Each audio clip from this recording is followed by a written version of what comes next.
2:11 a.m. Northern Arabian Sea, 94 nautical miles southeast of Oman's Masira Island. Two Iranian ballistic missiles just impacted the water 1.8 nautical miles from the USS Gerald R. The carrier's air wing was already launching. The battle group had 6 minutes before radar showed a third launch from Iranian territory. Welcome to Global Warfare TV. What you are about to hear is a reconstruction of the most dangerous single moment a U.S. aircraft carrier has faced since the Cold War. Not a near miss in a narrow strait, not a harassment by fast boats, but two theater ballistic missiles, Iranian-launched, impacting inside the carrier battle group's formation envelope, while a nuclear-powered supercarrier with 5,000 personnel aboard was operating at sea. We are going through the weapon systems involved, the engagement geometry, the terrifying gap in the battle group's missile defense that allowed the rounds to reach splash distance, and the decisions made in the 6 minutes between impact and the third launch detection that brought the United States and Iran closer to full-scale war than at any point in a generation. Let's start with the weapon. The Fateh-313 is an Iranian solid-fuel short-range ballistic missile. Range, approximately 500 kilometers. Circular error. Probable, the radius within which 50% of rounds will land, assessed at approximately 100 meters in its most accurate variant. Warhead capacity, 650 kilograms. It can be launched from Mobile Transporter Erector Launchers, TELs, which are highly mobile, concealable, and difficult to locate with satellite reconnaissance between launches. From launch to terminal impact at 500 kilometers range, approximately 8 to 10 minutes. The missile flies a ballistic trajectory, achieving apogee altitudes of 80 to 120 kilometers before descending at terminal velocities exceeding Mach 3. The USS Gerald R. is a Gerald R. Ford-class supercarrier. Hull designation CVN-78. Displacement, 100,000 tons at full load. Length, 1,106 feet. Crew, approximately 4,539 when the air wing is embarked. She carries 75 aircraft. She is the most powerful surface combatant in the history of naval warfare. She is also not equipped with ballistic missile defense systems. The Phalanx CIWS, mounted on her hull, is effective against subsonic cruise missiles and aircraft. It is not effective against a Mach 3 plus terminal phase ballistic missile. The SM-2 missiles carried by her escorting destroyers and cruisers are optimized for cruise missiles and aircraft. Ballistic missile defense in the carrier battle group is the exclusive domain of the SM-3 Block 2A missile, carried by one specific Aegis BMD configured destroyer in the battle group.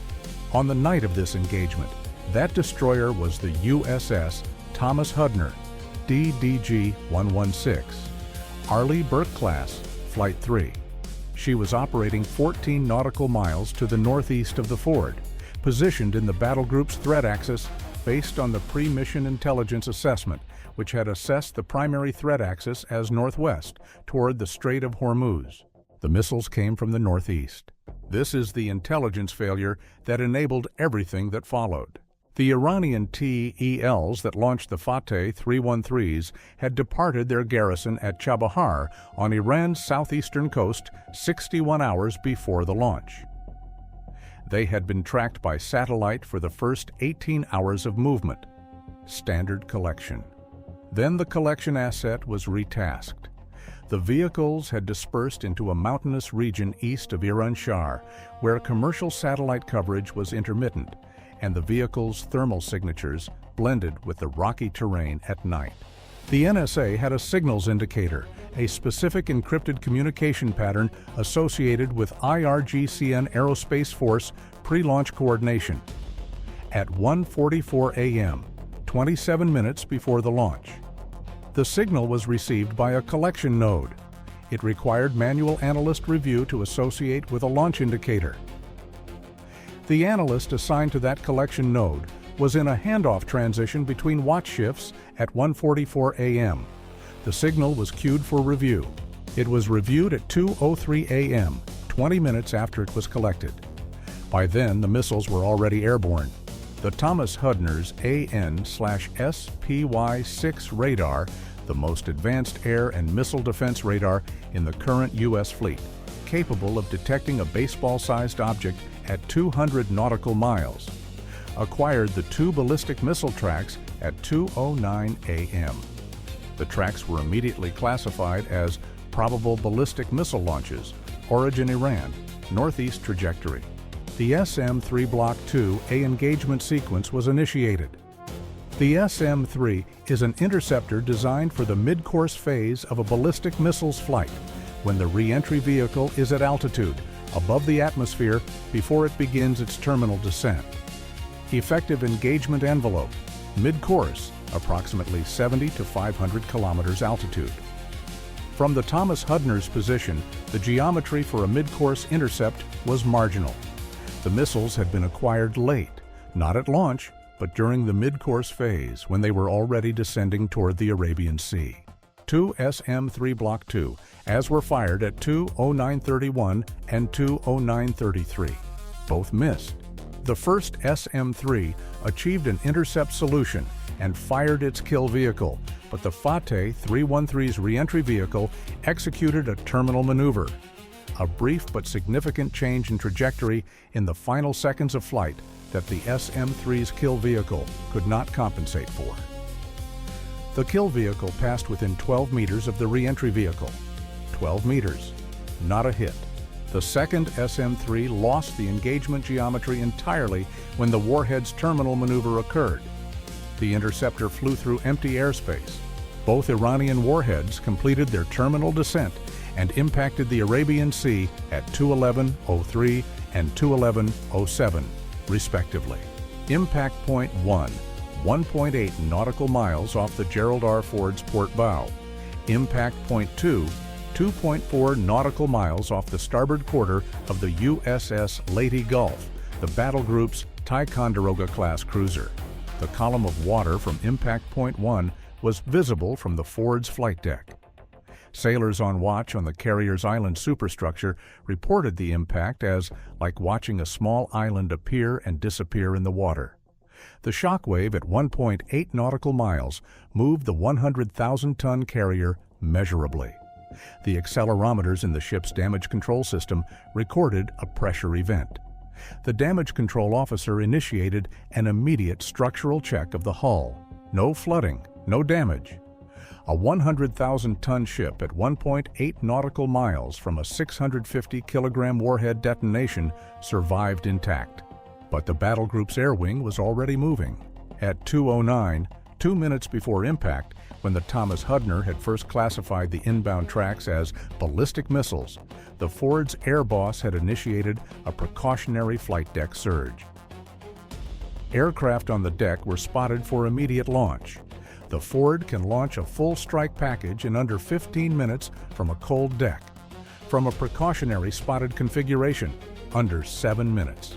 At 2:11:03, the moment of first impact, the Ford had already launched 4 F/A 18F Super Hornets, carrying HARM anti-radiation missiles, and 2 EA 18G Growlers for electronic warfare suppression.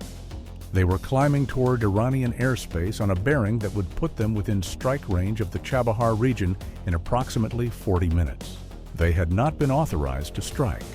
They were airborne as a precaution, a positioned force. But they were in the air, armed and heading toward Iran. Now here is the tactical decision point that defined the next 6 minutes. At 2:12 a.m., 1 minute after the impacts, the Thomas Hudner's radar detected a third ballistic missile launch from the same approximate origin point in southeastern Iran. Track established. Trajectory inbound. Impact estimate, Arabian Sea. Probable target area consistent with the carrier battle group. Time to impact, approximately 9 minutes. The Ford's battle group commander, a Vice Admiral, the highest-ranking officer in the region at that moment, had a decision to make in the next 120 seconds. Option 1. Prepare a second SM-3 intercept attempt. The Thomas Hudner had 4 SM-3 Block II as remaining after the 2 misses. A second intercept attempt, with better geometry this time because the track was acquired earlier in the flight, had a higher probability of success. Wargame projections run by the Naval War College on similar engagement geometries assessed mid-course intercept probability at approximately 58% for a single SM-3 with early track acquisition.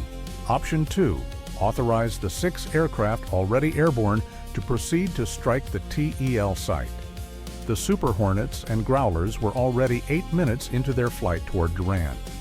If authorized, the HARM missiles could suppress Iranian air defenses, and the strike package could hit the TEL site before a fourth launch. But this required CENTCOM authorization. The Vice Admiral did not have unilateral authority to strike Iranian territory. Option 3, order the battle group to execute an emergency evasion, high-speed maneuver, maximum spread formation, electronic warfare jamming, and wait for the third round to either be intercepted or miss. The Vice Admiral's decision, according to the after-action assessment, was a combination of options 1 and 3. He ordered the Thomas Hudner to prepare a second SM-3 engagement while simultaneously ordering the battle group into a maximum speed evasion maneuver. He did not authorize the strike package to proceed. Instead, he got on the secure line to CENTCOM and demanded authorization in the next 4 minutes.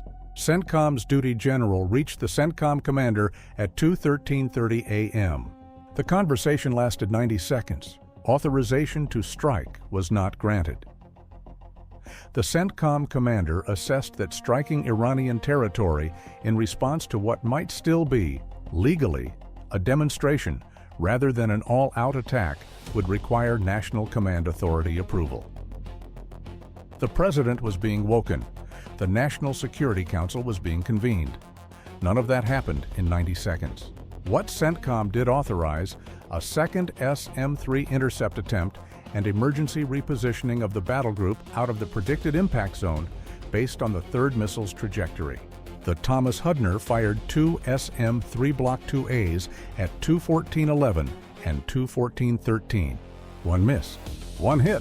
The kill vehicle from the second SM-3 intercepted the Fateh-313 re-entry vehicle at an altitude of 94 kilometers over the Arabian Sea at 2:17:44. The intercept was confirmed by the Thomas Hudner's radar and by a DSP missile warning satellite. The warhead was destroyed. Debris fell into the ocean approximately 60 nautical miles northeast of the battle group. The third missile never reached splash. The 6 Super Hornets and Growlers were recalled at 2:18 a.m. They returned to the Ford. The aircraft landed. The weapons were safed. The battle group reformed. Speed was reduced.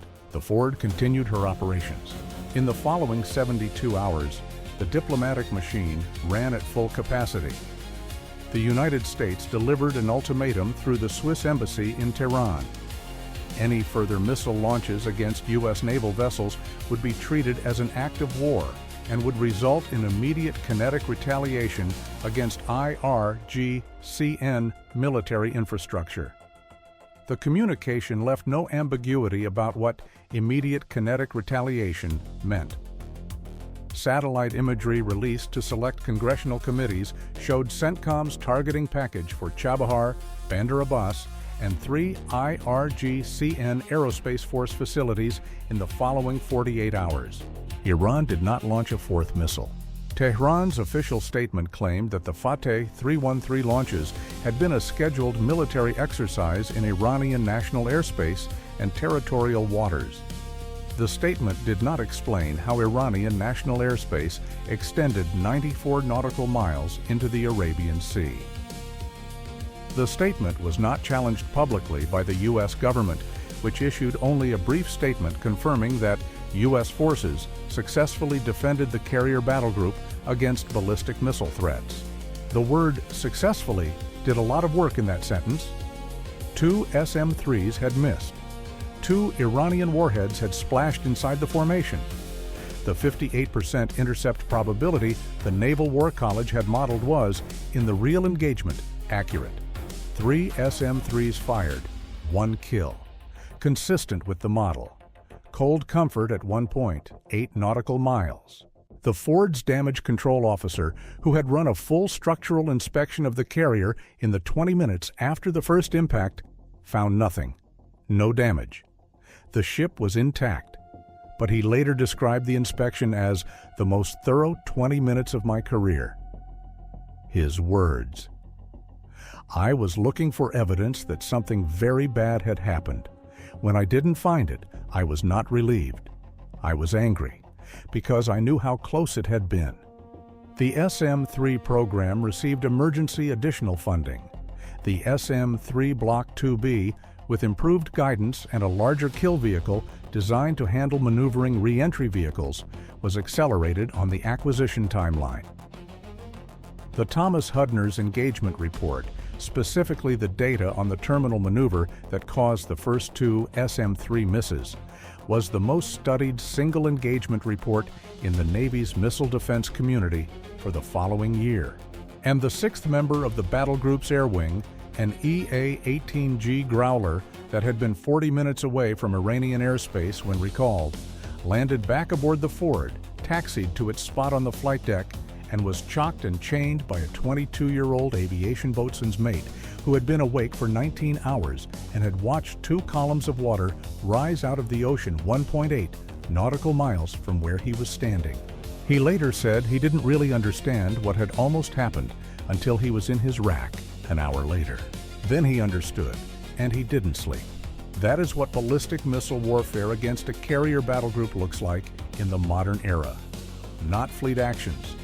2 columns of water, 12 meters of missed distance on a kill vehicle, 1 authorization call that didn't come in time, 6 aircraft that almost struck Iran, and 1 intercept out of 3 that stopped the 3rd round. Margins? Always margins. Global Warfare TV is where those margins get measured. Subscribe for tactical analysis at this depth. Hit the notification bell and leave us your assessment in the comments. If you're the CENTCOM Commander at 2:13:30 a.m., do you authorize the strike? You have 4 minutes. Stay vigilant, stay informed. I'll see you in the next one.